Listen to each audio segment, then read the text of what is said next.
Bonjour, mesdames, nous avons moi Gandia. Premier même fait de travail. Mon employé est dans le travail, mais nous avons le bureau de couille. Il y a eu un ton de l'économie. Mais un ton de l'économie. Nous avons eu un support à l'idée. Mais titan est maçon. Maçon. Mais titan est. Roy maçon. Bon, quoi t'as des tirs goui. Bon, confier quoi donc oui. Et confier il va donc oui. Et confier quoi donc oui. Adomina il quoi. Adom quoi ho et sous quoi oui. Azono bongo de mon fils Sima donc. Sima de dit encore beaucoup. Et il y a quoi. Ama vodou de no se. Ama yanga le no jekoina. Ama me ko no do. Bega dit encore beaucoup Sima donc. Au beruflin. On bongo do. On est bâti wa. On est quelque wa. On est paquet oui. Paquet au profit. Paquet oui. Paquet au profit. Bon avec de que mignon mignon mi. Mi osu pa kwa mi la ko. On a over. Mi osu an se ko to. Mi agba ko be na mo ko mi gba ko ga. Mi agba ko ma no komodu. Me vodou mon do. Mi cambio mi dele. Adande no mi bolé. Ou ade mi no ou agble de mi no ou en tant que maçon. Ko gato. Ou alors ene. Awe go. Rio maçon do kulo. Rio do ndeba. Azo bonko do mo do me de no sako. Ni ete sako le ponko. En do ko ni do akwa ton. Ba ve do ko mi ya ga. Ama dia ga de pepe. Il est aggravé un ponko. En do ni do akwa ton we. Ave do mi dia ga. Ama dia ga de pepe parce que me fi. Belo do so. Devo dire zo dire. Maçon lozu papa zo no kuzu démarcheur. Ni mere ko na wa zo do chantier do e. Ka chantier je, ka chantier midon. Maçon no de démarcheur du bon me biji. Oui do pour maçon na ikwa conference. E na ikwa plombier si, e na ikwa menuisier si, e na ikwa ferrailleur si, e na ikwa électricien si, e na ikwa meno confort serti si, e na ikwa meno concours si, meno sa ciment si, meno sa gan si, lebi. Bo are dudu bo yi bo gigo bo dudu bo yi bo gigo. Bo vedre que ma bo to la pomi we. Ana su jawe. Ana su dada. Ma son donne ndore. Rio ferrailleur. Gameno de koro chantier le. Alors ze gbiunde de mo se mo berati me mo sa. Mo berati me mo sa. Mo vedre que me lo gu. E yo voto me se kodo o ko fata mo wori. Ana su jawe. Ni gua wumi, vodou wumi, no de gbigbo mi. Ino de do bumi we. Ase to we. Tan we tave, meri ma do bo, meri ma yase, meri ma tan meri ma tave. Ouade. Comportement de douade, o so agban de gbigba. Asoni ayon wa gbodo plopo, ni no sokwe do hun, jo propriétaire di agban le do. Rimeno no se blabla me. Ay un gbigble le me. Mono mo godo mo de propriétaire ni lefi. Mono da jo jado e. Ana su jawe. Ana su dada. Parce que propriétaire ni ko mo ko no ne. Bo confia son na we ne. Wa so ndo da fo, ho ga mo ko fata we. Mi adu mi do so me, na du chesi me. Ay un dari. Mais ando da un ari. Ali jande no se le ayo ya. Nu de no ko mla le ayo ya. Vodun de ne mu do ke do le ayo ya, ko bi to de ke do le. Ni mi gbe do ko gbe to ba de mo mi. Angel de la gale, ma gbe do to. E do nukun, bo do to.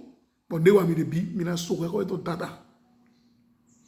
Un bien mal acquis ne profite jamais. Nous ne pouvons tout basé bosa à la soujawe. Électricien tout il y a deux windi. Des mélanges quand non est bon donc alors que quand au Sénégal ouais non.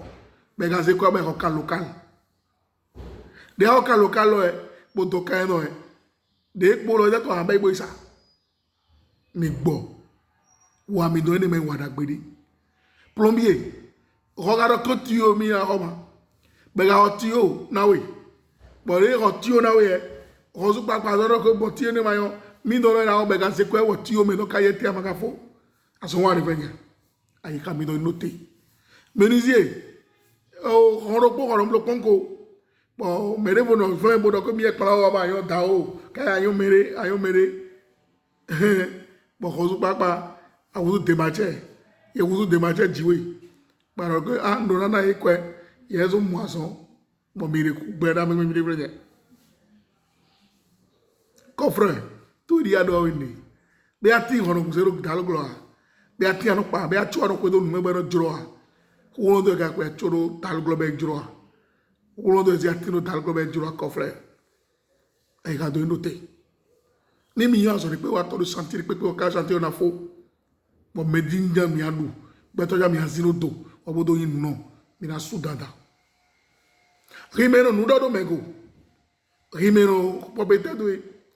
Ou moisson, bo dia ko bakwe, bo ga rini adu mu bo horo mi azino do. Ba edu azino do mi adu je do jawe.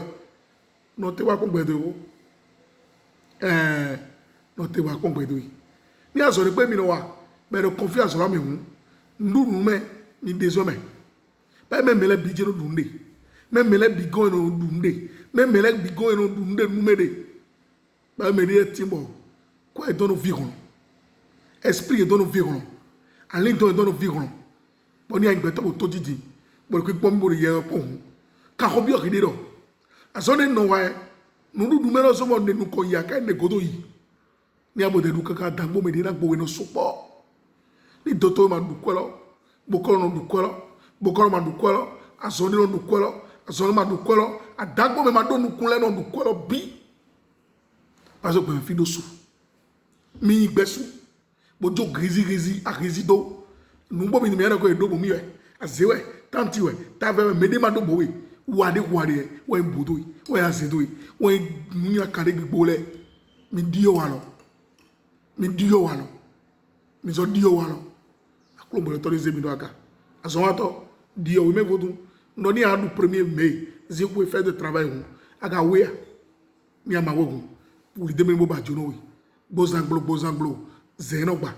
Fifa maudo no pokami. C'est on a essayé d'agbera, mais de pepe dire autoji, pour que pomi gamin.